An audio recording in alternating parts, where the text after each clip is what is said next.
유정현입니다.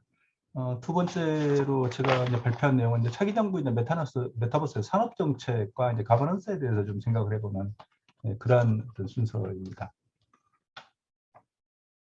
과거 이제 우리가 이제 현재 정부의 어떤 메타버스 산업 정책을 들여다보기 위해서는 이제 왜 과거에 어떤 정부의 어떤 메타버스 정책은 실패했었던가 하는 것들에 대해서 먼저 좀 생각을 할 필요가 있을 것 같습니다. 대략 한 세 가지 정도. 그래서 과거에 이제 정부의 어떤 메타버스 정책이라는 것들은 특히 이제 MB 정부하고 이제 노무현 정부에 좀 걸쳐서 한번 나타났었습니다. 이제 특히 이제 노무현 정부 후기에 세컨 라이프가 등장을 했기 때문에 이제 그걸 이어서 노무현 정부 후기에는 이제 메타버스 세컨 라이프에 대한 가상 세계에 대한 정책들이 만들어지고 집행이 좀 되다가 이제 MB 정부까지 이어지는 형태를 좀 취했습니다만 그럼에도 불구하고 결국 이제 한국에서의 그런 메타버스에 대한 실험들 또는 시도들은 거의 이제 실패하고 이제 소멸한 거죠. 소멸하고 한 10년 만에 다시 새로운 어떤 이 코로나 위기하고 맞물려서 등장을 했던 그런 역사적인 그 경위를 좀 가지고 있습니다. 왜 도대체 메타버스 정책이라는 게 우리 정부의 정책이 실패했는가 하는 걸 들여보면 세 가지 정도로 좀 이야기를 할 수가 있겠습니다. 첫 번째가 이제 정부 정책에 대한 혼선입니다. 그리고 정책적인 우선순위하고 추진 체계가 이제 부재했다는 점을 첫 번째로 우리가 지적할 수가 있겠습니다.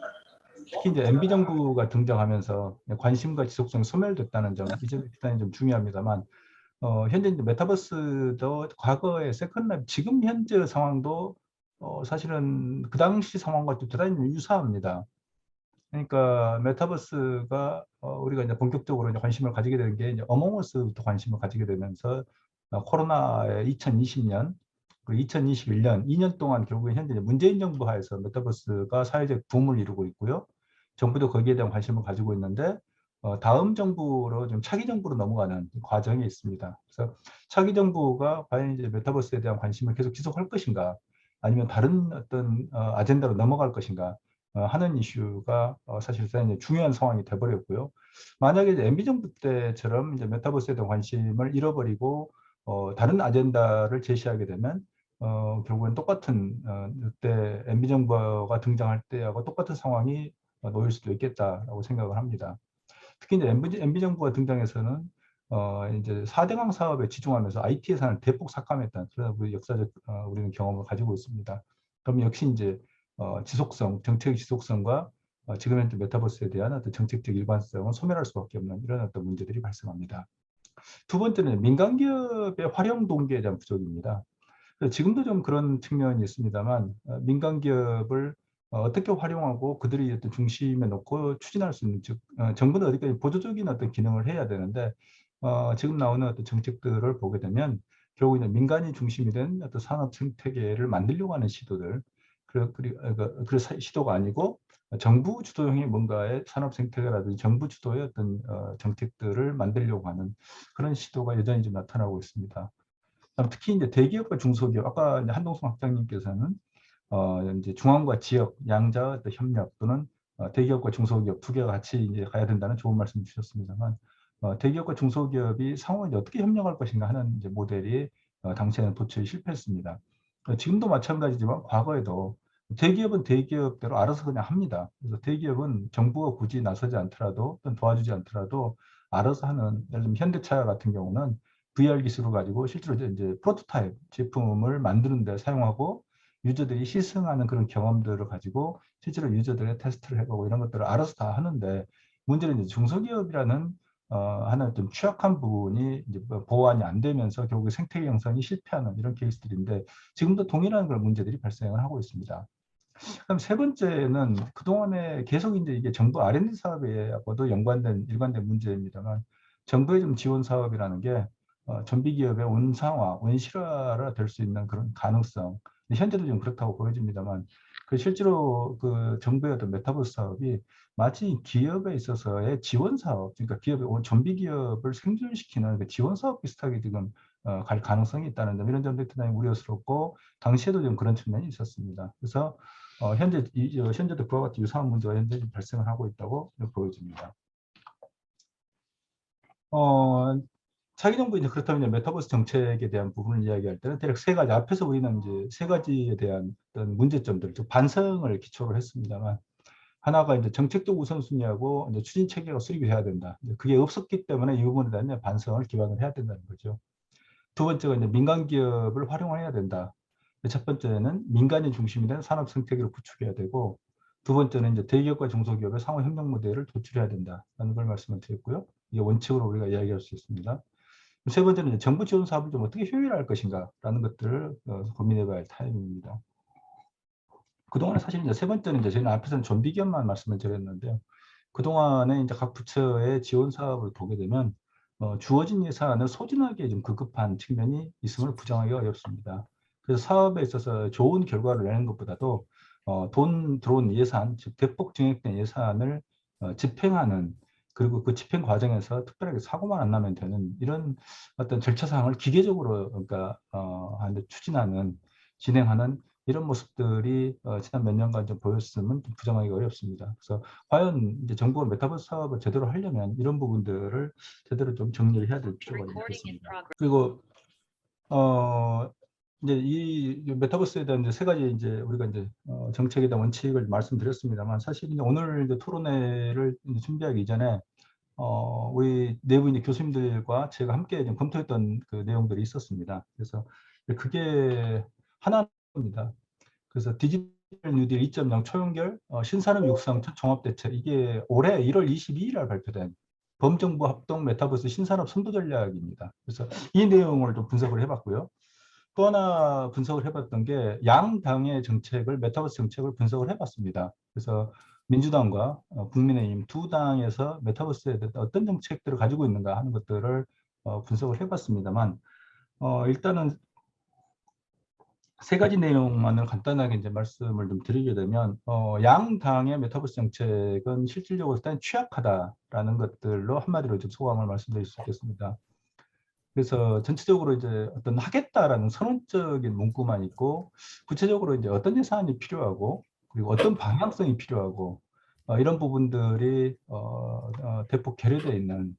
그래서 실제로 이제 차기 정부가 수립이 되고 난 다음에는 양당 중에 어느 당이 되더라도 아마 전면적으로 다시 이걸 논의할 수밖에 없겠다라고 좀 생각을 좀 하고 있습니다.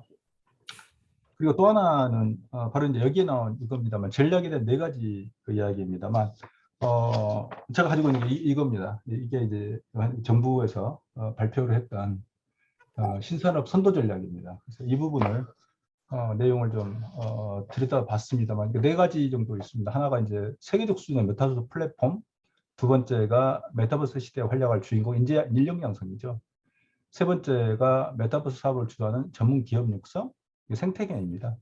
네 번째가 메타버스 세상, 모험적 메타버스 세상입니다만, 이걸 좀 분석을 해보면서 느끼는 문제점이 뭐냐면, 그냥 저는 이제 양당의 문제점들에 대해서 먼저 이제 말씀을 드렸습니다만, 사실 이제 두 당에 대한 두 당이 이제 가지고 있는 메타버스에 대한 그런 정책, 그러니까 향후 이제 공약이죠. 공약보다도 사실은 정부 쪽에 이제 범부처에게 이제 뭔가요? 그 범부처 합동 메타버스 신산업 선도 전략이다. 이게 사실은 내용 훨씬 더 많습니다. 그리고 또 정부안이 양당의 공약보다는 조금 더 체계적으로 잡혀 있고요. 그만큼 이제 양당의 공약이 그만큼 내용이 약하다는 걸 반증하는 이야기입니다만, 근데 이걸 보면서 이제 느끼는 이제 문제점들이 뭐냐면, 그럼에도 불구하고 현 추진 전략을, 범정부 추진 전략을 보게 되면 어떤 문제가, 네 가지 정도 문제를 이야기할 수 있습니다. 첫 번째, 사업 체계하고 내용이 모호하다는 겁니다. 체계를 잡아야 되죠. 우선순위가 있어야 되는데 이 현재 이 그 종합대책은 우선순위라든지 선후 과제가 없습니다. 네 개만 열거해 놓은 것에 불과하고요. 내용이 대단히 모호합니다. 뭘 하겠다는 건지 알 수 없는 그런 어떤 정책들이 좀 많이 있고요. 왜냐하면 사실은 이게 이제 범정부라고 하지만 이제 과기정통부가 주도가 돼가지고 11개, 총 합쳐서 11개 부처가 들어가 있습니다. 그만큼 이제 모든 부처들이, 정부 부처들이 다 들어가서 공동으로 짠 하나의 이게 이제 정책이라고 좀 볼 수 있겠습니다만, 그럼에도 불구하고 내용이 이렇게까지 체계가 없고 모호하다는 것은 상당히 좀 심각한 문제입니다. 두 번째는 기존의 그 사업, 즉 VR 등과 명칭만 변경한 경우가 많다는 것입니다. 그래서 기존에 특히 이제 메타버스 이전에 한국 사회에서 대단히 중요한 키워드로 갔던 게 이제 VR, AR 같은 실감 콘텐츠라는 키워드가 있었습니다만 기존에 그런 VR, AR 사업에서 썼던 그런 사업들을 다시 그대로 끌고 들어온 경우가 상당히 많습니다. 이 내용을 보게 되면. 그럼 세 번째는 타부처 사업과 중복되는 그 부분들이 있습니다. 특히 이제 인력 양성 부분 같은 경우가 이제 그렇게 되어 있는데요. 예를 들어서 인력 양성 부분을 보게 되면 어떤 메타버스 인지 양성 부분에 어떤 부분들이 있냐면 예를 들면 석박사대당의 메타버스 랩을 운영하고 실감 미디어 분야 핵심 인재 및 연구 인력 양성을 위한 학사 및 석박사 과정을 지원한다라고 했는데 특히 그 실감 미디어 분야에서 핵심 인재하고 연구 인력 양성을 위해서는 교육부의 공유대학 사업에서 실감 미디어 사업이 이미 존재합니다. 6년짜리 사업이. 이 부분하고 똑같은 사업을 메타버스에서 하고 있다는 것이죠. 이건 또 별개의 지금 사업으로 지금 체크가 되어 있기 때문에 이건 이제 교육부 사업하고 이건 다른 사업으로 돼 있다고 좀 보여집니다. 특히 이제 메타버스 전문대학원 설립 등등에서 나와 있는데 그러면 기존에 이제 교육부 사업과 완전히 이제 중복되어 있는 사업인데 이걸 이제 전체 또 본부처 사업에 또 하나의 중복 사업을 집어넣고 있다는 거 이런 부분들이 상당 부분이 보인다는 게 문제입니다. 네 번째는 글로벌 플랫폼 등등 실현 곤란한 실현 불가능한 사업을 열거하고 있다는 것입니다. 그래서 특히 네 가지 중에서 예를 들어서 이제 이게 플랫폼이 첫 번째 가장 중요하겠는데 세계적 수준의 메타버스 플랫폼에 도전하겠습니다. 이렇게 되어 있는데요.